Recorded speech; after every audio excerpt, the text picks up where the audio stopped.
Halo teman-teman, selamat datang di podcast.map. Nah, ini udah mungkin 3 bulan ya, gua nggak pernah update lagi. Nah, kali ini by the way kita podcast.map uh, update dengan format yang berbeda. Kalau sebelumnya gue biasanya monolog, kali ini gue akan berdialog dengan teman gue. Dan ya, berarti hari ini kita kedatangan bintang tamu, yaitu Muhammad Alif atau bisa dipanggil Pating. Dia adalah salah satu UX designer di salah satu IT konsultan. Nah, Pating ini pengen nge-share perjalanan dia, gimana caranya dia bisa bekerja di posisi UX designer. Ya, sebelumnya dia adalah seorang software developer. Nah, proses transisinya ini bagaimana? By the way, Pating juga merupakan lulusan SMK, jadi dia tidak memiliki latar belakang tentang ya related lah dengan UX seperti desain gitu, dan dia juga nggak punya latar belakang sarjana ataupun sejenisnya. Dan ya semoga ini bisa jadi gambaran buat teman-teman yang mungkin masih ada di bangku SMA, SMK, dan juga tidak memiliki background pendidikan yang mungkin related dengan pekerjaan itu. Teman-teman juga bisa menjadi seorang UX designer. So ya, mungkin kita langsung mulai aja. Halo Pating. Halo semua penonton. Nah, oke Ting. Jadi mungkin lu bisa memperkenalkan diri lu dulu gitu. Oke, seperti yang udah disebutkan, nama gue itu Muhammad Alif, biasa dipanggil Pating. Ya dasarnya pekerjaan gue sekarang adalah seorang UX designer. Dan sebelum itu gue bekerja di salah satu IT konsultan sebagai web developer. Oke. So apa namanya? Berarti oh ya, menyambung masalah pendidikan lu tadi. Tadi kan lu adalah lulusan SMK. Itu kalau boleh tahu lu tuh lulusan tahun berapa dan jurusan lu tuh apa sih? Lulusan gue itu lulusan tahun 2018 kalau nggak salah. Oke. Dan jurusannya itu rekayasa perangkat lunak, RPL. Oh ya. So jadi lu nggak punya background kayak mungkin kayak multimedia kan, mungkin masih bisa masuk ke UX gitu ya? Karena masih ada desain-desainnya lah. Iya, nggak ada. Oh, nggak ada ya? Nggak ada sangkut paut sama sekali. Oke. Ngomongin perjalanan karir lu nih, Ting. Ketika lu lulus dari SMK, itu kan berarti lu langsung kerja. Nah, pekerjaan pertama lu tuh itu apa kalau boleh tahu? Ketika lu lulus dari bangku SMK. Oke, ketika benar-benar baru banget lulus dari SMK, gue itu langsung dapat opportunity. Okay. Ada temen yang nawarin bahwa ada ini nih IT konsultan yang lagi cari pegawai, lagi nyari web developer, yang mana pada saat itu sesuai kan sama kalian gue juga. Dan akhirnya gue gabung dan keterima. Dan gue di IT konsultan itu sekitar mungkin nggak sampai 1 tahun sih pengalaman gue di situ. Iya. Itu berarti responsibility lu di sana itu sebagai bisa dibilang kayak full stack developer gitu? Ya bisa sih. Tapi mungkin kebanyakan gue megangnya back end sih. Oh, di back end ya. Iya. Yeah. Menarik. Itu kan kontras sekali ya dari seorang, ya menurut gue sih kontras, karena lu biasa ngurusin back end, tiba-tiba lu transisi menjadi UX designer. Nah, gimana sih perjalanan lu dulu bisa sampai kayak anjir, kayak gue pengen jadi UX designer aja gitu. Itu gimana untuk menemukan bahwasannya lu pengen menjadi seorang UX designer gitu? Oh, berarti penyebabnya lah ya? Iya, ya penyebabnya ya, bisa. Ya dasarnya sih yang bikin gue tertarik sama desain itu udah ini sih, rada bosen gitu di job gue pada saat itu, yang mana sebagai web developer di IT konsultan itu, gue ngerasa kayak makin kesini perkembangan yang gue dapet atau skill yang bisa gue kembangin sendiri itu nggak nggak terlalu cepat dan justru lebih apa ya, agak lambat sih. Jadi kayak susah ngikutin fase workflow di situ aja, jadinya kayak susah berkembang. Dan akhirnya gue memutuskan kayaknya nyari yang lain aja deh, yang lebih gue senengin gitu kan.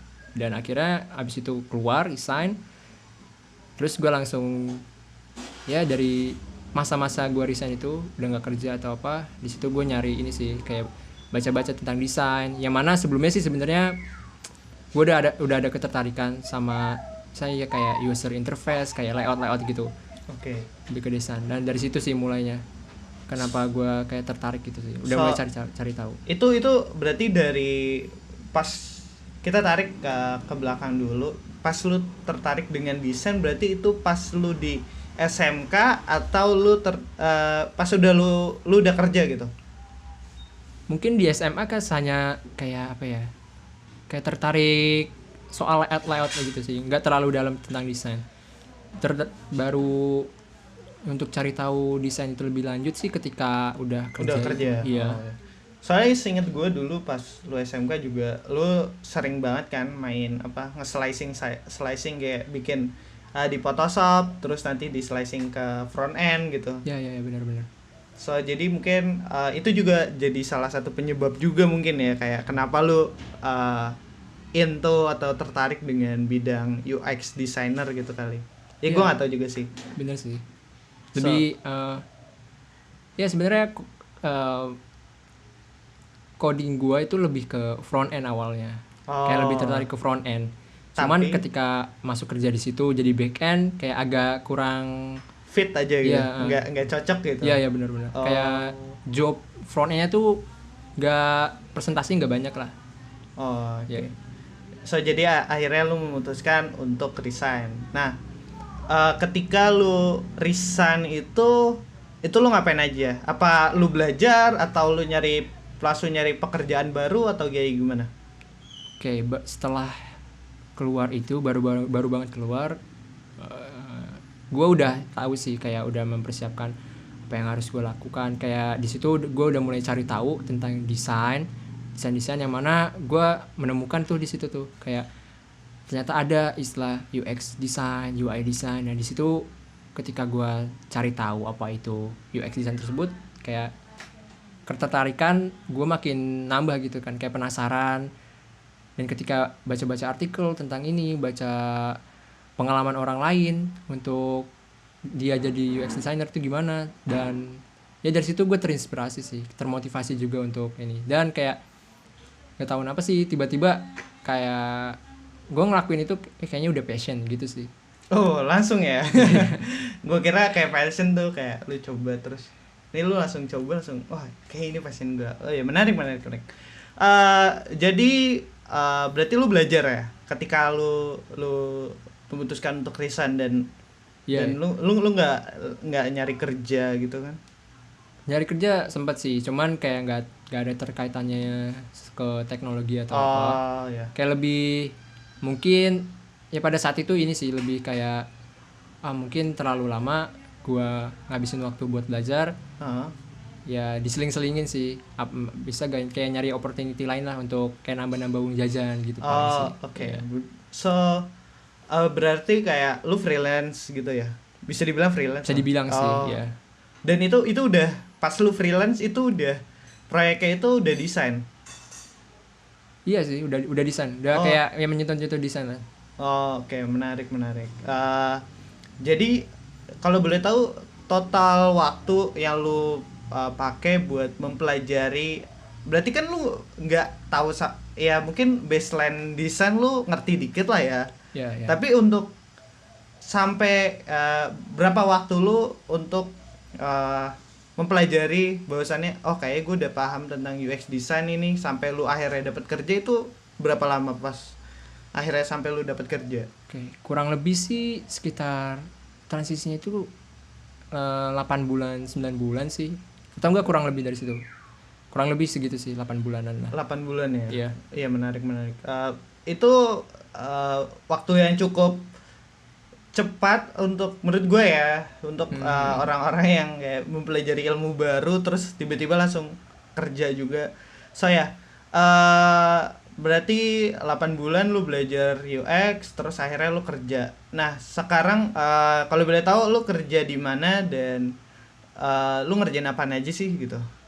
Oke, sekarang itu gue kerja di Meteor ID, nama perusahaannya. Oke. Dan kantornya itu tempatnya di Tangerang.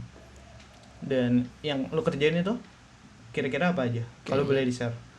Oke, yang gue kerjain sih kurang lebih di situ tuh sekarang tuh gue lagi fokus untuk maintaining desain sistem untuk platform kantor gue sendiri. Jadi gue fokus ke gimana caranya buat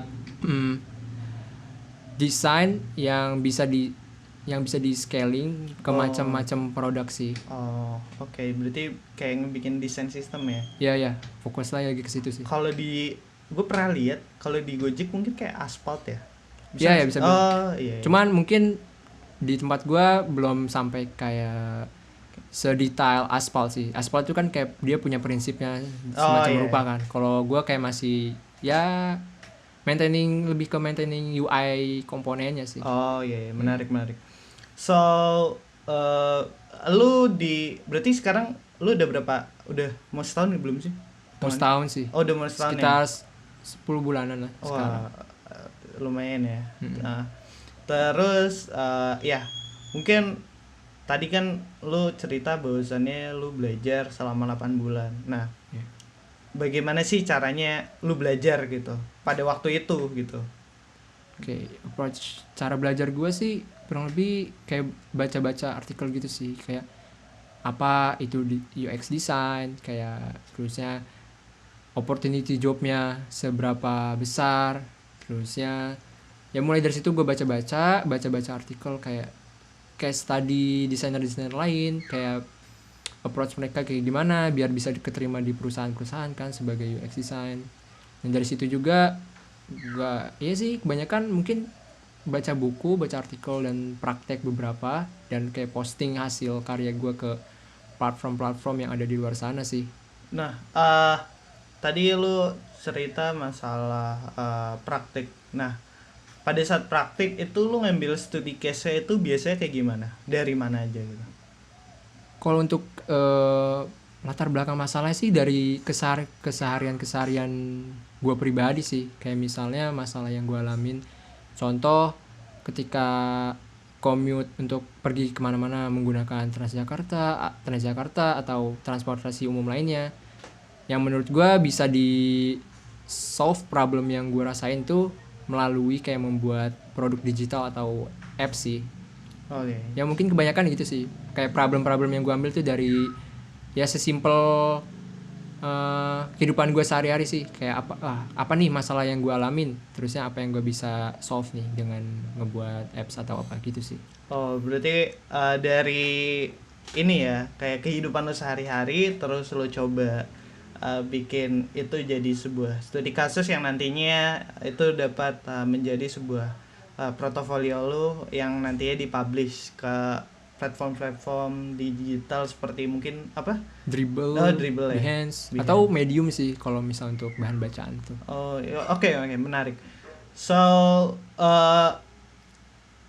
kalau boleh tahu gimana sih akhirnya kayak ini gue juga sebenarnya nggak tahu ya, ini bebas lu mau jawab apa enggak.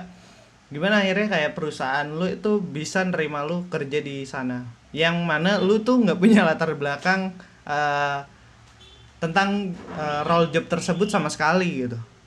Ya. Kalau menurut pendapat gue pribadi mungkin ya, kayak tebak-tebakan gue. Oke. Jadi salah satu desainer di situ yang mana gue waktu itu diwawancarai sama dia. Yang gue lihat sih mungkin dia tertarik sama apa yang gue buat, kayak desain yang gue buat, dan apa yang desain gue buat tuh sesuai sama tes desain kantor tersebut mungkin ya. Dan di situ mungkin mereka tertarik juga kayak gimana gue, ya mungkin dari pengalaman gue sih, maksudnya walaupun gue nggak punya background degree atau pendidikan apapun, kuliah atau apa, tapi gue bisa mempunyai knowledge atau ilmu tentang desain yang hampir dipunyai kayak orang-orang yang kuliah gitu sih, Oh, desainer yang lain gitu. so jadi gara-gara mungkin lu belajar otodidak tentang kayak desain principle yang anak-anak UX pahamin itu dari apa namanya mungkin dari medium artikel atau sebagainya, Ya, itu kayak jadi bekal lu untuk sebagai ya bekal lu untuk mengapply job role tersebut ya. Iya, benar-benar. Menarik. Nah, mungkin lu punya saran buat teman-teman yang di sini yang mana mungkin dia tuh tertarik banget dengan UX design atau produk desain, tapi dia nggak punya latar belakang degree dan degree dan pendidikan ataupun maupun pekerjaan, Ya. dan dia tuh baru pengen memulai karir di bidang ini. Menurut lo ada nggak sih saran buat mereka biar bahwasannya kayak lu tuh bisa gitu, dan juga kira-kira mungkin kayak 3 advice yang bisa lo kasih buat mereka gitu?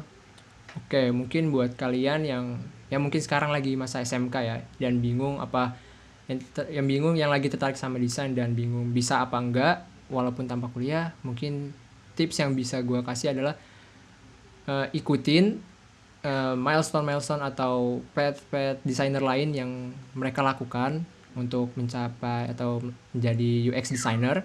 Baca-baca artikel aja. Yang kedua itu ya sering-sering praktek. Sering-sering praktek kayak contoh ngambil sampel desain dari platform, contohnya ngambil desain dari Dribbble. Ya awal-awal ya coba aja tiru-tiru desain mereka, kayak ambil tes skill visualnya dari situ. Dan ketiga itu ya paling sama sih, kayak banyakin baca dan juga mungkin ikut meet up atau komunitas untuk mendapat kenalan. Oke. Ya, menarik. Berarti ya pasti ada jalan lah ya. Kalau itu kata siapa sih? Kata Gojek. Iya, pasti ada jalan. Bener-bener. Ya. Nah, kalau belum tahu siapa sih orang yang menginspirasi lu sampai kayak lu buat terjun ke bidang ini gitu? Mungkin ada salah satu figur yang bisa lu jadiin ini yang memotivasi gue buat terus jalan gitu, ada nggak? Ada. Mungkin siapa yang pastinya banyak, cuman beberapa yang gue ini ya, 3 orang. Pertama itu Mas Panggi Samudra, kalau kalian tahu. Yaitu produk desainer di Bukalapak, yang mana kisahnya ya hampir mungkin sama kayak gue persis, dia lulusan SMK tapi bisa kerja di startup unicorn kayak gitu. Terus itu Mas Dimas, salah satu desainer atau UI designer I think di Traveloka. Dia itu juga lulusan SMK, yang mana ya ceritanya kayak bikin gue yakin aja untuk bahwa bisa gitu tanpa kuliah jadi UX designer. Dan yang ketiga itu Mas Dwinawan, salah satu co-founder Paper Pillar Studio Design. Pasti kalian juga tahu kalau misalnya kalian sering-sering buka Dribbble, mereka itu terkenal banget. Itu sih. So jadi figur-figur itu yang kayak ngebikin lo yakin dan apa ya?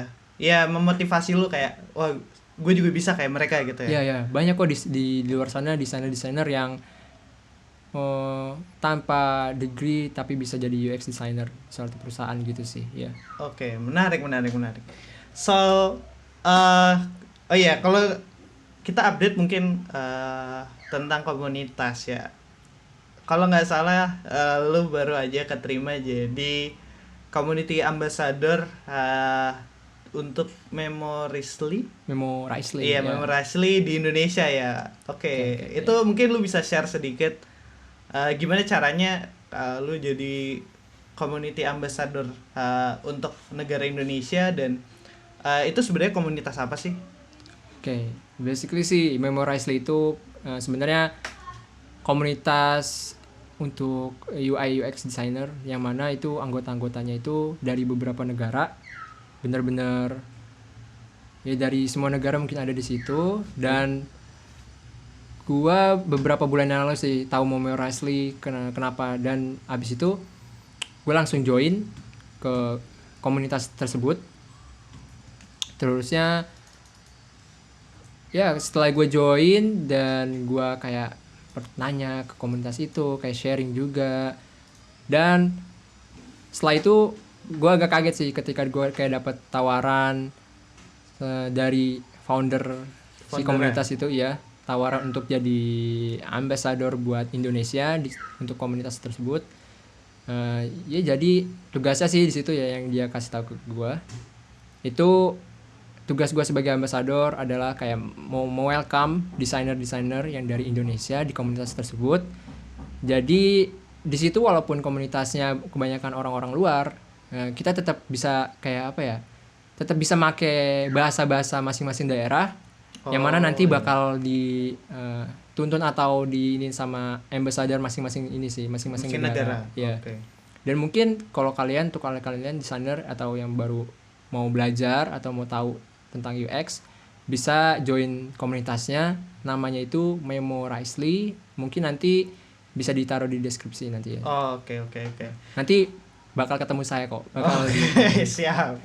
So ya, itu berarti komunitas yang ya menurut gua keren sih, karena akhirnya lu bisa jadi ambassador yang represent Indonesia gitu. Menurut gua kayak ya that's cool man. Padahal thanks. Bisa your background gitu cuma lulusan SMK, tapi lu bisa nge-achieve itu. Saya mungkin ini kayak penutup, apa aja buku-buku atau mungkin artikel yang bisa lu saranin, atau bisa channel video, mungkin berapa ya, 5 deh, 5 learning resource yang bisa lu share buat teman-teman yang lagi pengen belajar tentang UX design atau produk design, itu apa aja? Oke, paling yang bakal gue share buku sih karena gampang diingat. Yang pertama mungkin itu Don't Make Me Think judulnya. Itu autornya itu Stephen Kruger kalau nggak salah. Dan yang kedua kalian bisa baca Just Enough Research, itu judul bukunya by Erica Hall. And then ketiga sih, ini cukup sih, The Design of Everyday Things. Ya, kurang lebih sih judulnya itu dari Don Norman yang ngebuat.